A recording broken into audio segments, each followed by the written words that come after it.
एक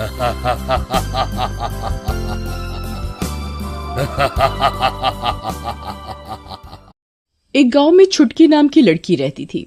उस बच्ची की माँ बचपन में ही मर गई थी। इस कारण उसके पिता रामू भी उससे ढंग से बात नहीं करते थे। छुटकी, ओ छुटकी, कुछ काम धाम भी कर लिया कर, मनहूस कहीं की।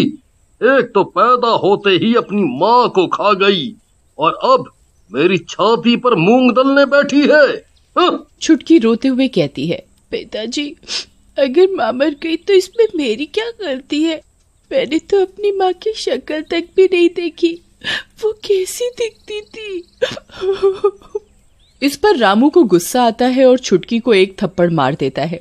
छुटकी रोने लगती है। रामू वहां से चला जाता है। तभी रामू की माँ बिमला, पिता छोटे और उसके भाई शामू भी वहां आ जाते हैं। मनहूस यहीं टेसवे बहाती रहेगी या फिर कोई काम भी करेगी? मर भी नहीं चाहती कि मैं अपने रामू की दोबारा शादी कराऊं। ऐसा कहकर बिमला उसे डांट देती है। शामू भी जोर जोर से हंसने लगता है। इस पर रामू के पिताजी को गुस्सा आ जाता है। हे भगवान, तुम तीनों कैसे पत्थर दिल हो, जो इस छोटी बच्ची पर भी दया नहीं आती। अगर बहू मर गई तो इसकी क्या गलती है? तुम लोगों को तो इसे प्यार देना चाहिए और तुम लोग इसे दुत्कार देते हो। तुम तो चुप ही रहो जी, ज्यादा इंसानों के देवता ना बनो, नहीं तो रात में खाने को नहीं मिलेगा। और तू खड़ी खड़ी क्या देख रही है, भाग यहाँ से। ऐसा कहकर रामू की माँ छुटकी को वहां से भगा देती है। छुटकी रोते रोते गांव के बाहर नदी किनारे जंगल में चली जाती है। आज अगर मेरी माँ जिंदा होती तो ये लोग मुझे ऐसे गंदा गंदा नहीं बोलते। मेरे खुद के पिताजी भी मेरा ख्याल नहीं रखते। इससे अच्छा तो ये होता कि मैं पैदा होते ही मर जाती। तभी छुटकी के सिर के ऊपर पेड़ में से कुछ डरावनी आवाजें आती हैं और एक चुड़ैल उसके आगे आकर खड़ी हो जाती है।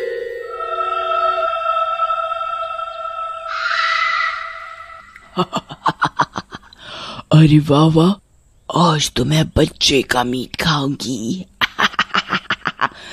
मजा आ जाएगा। जानवर और बड़े आदमियों का मांस खा खा कर मेरे जबड़ों में दर्द होने लगा है। लेकिन छुटकी चुड़ैल से नहीं डरती और वहीं खड़ी रहती है। इस पर चुड़ैल को बहुत हैरानी होती है और वो छुटकी से पूछती है, ए लड़की, क्या तुझे मुझसे डर नहीं लगता? लोग मुझे देखकर भागने लगते हैं या मेरे पैर पकड़कर अपनी जान की भीख मांगते हैं। मुझे तो मरना ही है चुड़ैल आंटी, चाहे आप खा लो या मैं इस नदी में कूद जाऊं, मुझे कोई फर्क नहीं पड़ता। ना ही मुझे कोई प्यार करने वाला है मेरे घर में। वैसे अच्छा ही आप मुझे मार डालो, मैं भी अपनी माँ के पास चली जाऊंगी। छुटकी की इस बात पर चुड़ैल सोच में पड़ जाती है और उसके अंदर छुटकी के लिए दया जाग उठती है। बेटी, तुम बहुत दुखी लग रही हो, मुझे अपनी बात बताओ, शायद मैं तुम्हारे किसी काम आ पाऊं। और मेरी बात गौर से सुनो, आत्महत्या किसी समस्या का हल नहीं है। चुड़ैल की बात सुनकर छुटकी उसे सारी बात बताती है, जिसे सुनकर चुड़ैल को भी रोना आ जाता है और वो छुटकी से कहती है, छुटकी बच्ची, तुम्हारी कहानी तो सच में बहुत दुख भरी है, लेकिन चिंता ना करो, मैं तुम्हारे साथ हूँ। और अब से तुम रोना बंद करो, मैं तुम्हारे लिए जरूर कुछ करूंगी। ऐसा कहकर चुड़ैल छुटकी को गोद में उठाकर उसके घर छोड़ देती है। लेकिन जैसे ही छुटकी घर के अंदर जाती है, उसकी दादी उसे डांटने लगती है। कहाँ थी मनहूस? तेरी माँ के नौकर लगे हैं क्या हम? खाना कौन बनाएगा? देख, हम सबके पेट में चूहे कूद रहे हैं, चल जाकर रोटी बना। मनहूस मारी। रामू की माँ की ये हरकत चुड़ैल बाहर खिड़की से देख लेती है और सोचती है, हम तो सिर्फ नाम की चुड़ैल हैं, असली चुड़ैल तो ये मोटी औरत है, इसको सबक सिखाना पड़ेगा। अगले दिन रामू जंगल के रास्ते काम पर जा रहा होता है। तभी उसे वहाँ एक औरत शादी के कपड़ों में सजी धजी रोते हुए दिखती है। उसे देखकर रामू उसके पास जाता है और उससे पूछता है, अरे, आपका क्या नाम है और क्यों रो रही हैं? क्या हुआ? शक्ल से तो किसी बड़े घर से लगती हो। मेरा नाम शालू है और मेरी शादी होने वाली थी, लेकिन दहेज के लालच में मेरा होने वाला पति मंडप छोड़कर भाग गया। उसके गम में मेरे माता पिता को दिल का दौरा पड़ा और वो भी निकल लिए, और अब मैं भी मरने जा रही हूँ। अरे नहीं नहीं, आत्महत्या करना पाप है। तुम ऐसा मत करो। तुम इतनी सुंदर हो, भगवान कुछ न कुछ अच्छा जरूर करेगा तुम्हारे लिए। तुम फिर से शादी कर लेना। ज्यादा ज्ञान मत दो, बोलना आसान है। जवान लड़की खुली तिजोरी होती है, हर चोर की उस पर नजर होती है। और रही बात शादी की, क्या तुम मुझसे शादी करोगे? शालू की बात सुनकर रामू हक्का बक्का रह जाता है और कुछ देर सोचने के बाद बोलता है, ठीक है, मैं तुमसे शादी करने को तैयार हूँ। रामू उसी समय शालू को लेकर घर चला जाता है। शालू को देखकर बिमला खुश हो जाती है। अरे शामू देख, तेरा भाई दोबारा तेरी भाभी लाया है, वो भी बिल्कुल चांद का टुकड़ा, और शक्ल से तो किसी बड़ी घर की लगती है। शालू आगे बढ़कर बिमला के पैर छूती है और उसे एक सोने का हार अपने गले से उतार कर दे देती है। सही कहा माँ जी आपने, मैं बहुत अमीर घर से हूँ, पैसा बहुत है हमारे पास। तभी शालू को वहां छुटकी दिखाई देती है। छुटकी डर के मारे उससे दूर हट रही होती है। अरे वाह, कितनी प्यारी बच्ची है, आओ मेरे पास आओ, डरो मत। वैसे किसकी बच्ची है ये? बिमला हंसते हुए बोलती है, हमारे पड़ोसियों की। बेचारी की माँ बचपन में मर गई, तब से हमारे ही घर में रहती है। फिर बिमला छुटकी को वहां से जाने के लिए कहती है। छुटकी भी वहां से चली जाती है। रात में रामू शालू के पास आता है। प्रियतम, इस शादी की ड्रेस में तो तुम बिल्कुल फिल्मी हीरोइन लग रही हो, तो आज हो जाए दंगल। सब्र करो, मैं कहाँ भागी जा रही हूँ। मैं बहुत थक गई हूँ, आज सो जाते हैं, दंगल कल या और किसी दिन करेंगे। उसके बाद शालू सोने का नाटक करने लगती है। रामू के सोते ही वो छुटकी के कमरे में जाती है। छुटकी वहां रो रही होती है। शालू को देखते ही छुटकी को गुस्सा आ जाता है। आप यहाँ से चले जाओ, मेरी माँ का घर है, यहाँ कोई और नहीं आ सकता। छुटकी को गुस्से में देखकर शालू अपने असली चुड़ैल वाले रूप में आ जाती है।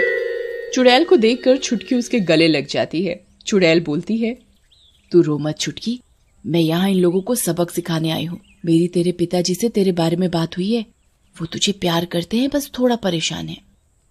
फिर छुटकी को सुलाने के बाद चुड़ैल शालू के रूप में आ जाती है और रामू के कमरे की तरफ बढ़ती है। लेकिन तभी उसे शामू और बिमला एक कमरे में बात करते दिखते हैं। मजा आ गया बेटा, इस बार ये रामू का बच्चा तो मोटी मुर्गी फंसा कर लाया है। बेवकूफ को पता नहीं कि मैं तो उसकी सौतेली माँ हूँ। पहली वाली को भी मैंने जहर देकर मार डाला था और उसके सारे पैसे खा गई थी। अब ये आई है नई हीरोइन, अब मौका लगते ही इसको भी। लेकिन पहले उस मनहूस छुटकी को ठिकाने लगाना है। माँ, तुम चिंता ना करो, मैंने सब प्लान कर लिया। बस कल की रात इस छुटकी की आखिरी रात होगी। तो ये माजरा है। बच्चों, मेरे रहते तुम छुटकी का बाल भी बांका नहीं कर सकते। ऐसा कहकर शालू वहां से चली जाती है और अगली रात जब सब सो रहे होते हैं तभी शामू और बिमला छुटकी के कमरे में जाते हैं और उसका मुंह दबाकर उसे फांसी देने के लिए लटका देते हैं। तभी शालू वहां रामू के साथ आ जाती है। शामू, ये सब क्या है? तुम मेरी बेटी की जान लेना चाहते थे, मुझे शालू ने सब बता दिया है। मैं तुम्हें पुलिस के हवाले करूंगा। शामू हाथ में चाकू लेकर शालू की तरफ बढ़ता है। तूने हमारा भांडा फोड़ा, मैं तुझे जिंदा नहीं छोड़ूंगा। शालू अपने चुड़ैल वाले रूप में आ जाती है।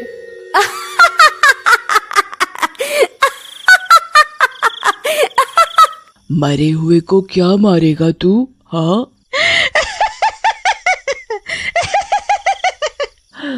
मैं तो इस प्यारी बच्ची के प्यार में आ गई थी यहाँ, और तेरे जैसों के लिए चुड़ैलों के कानून में केवल एक ही सजा है। ऐसा कहकर चुड़ैल शामू की गर्दन उखाड़ देती है। शामू की गर्दन उखाड़ने के बाद चुड़ैल बिमला की तरफ बढ़ती है। और मोटी, तू तो माँ है, तुझे जरा भी दया नहीं आई इस बच्ची की जान लेते हुए। जा तू भी अपने दुष्ट बेटे के पास। ऐसा कहकर चुड़ैल बिमला को भी मार डालती है। छुटकी मेरी बेटी, अब तुझे कोई परेशान नहीं करेगा, तुम अपने पापा के साथ रहो, वो तुम्हें बहुत प्यार करते हैं। ऐसा बोलकर चुड़ैल गायब हो जाती है।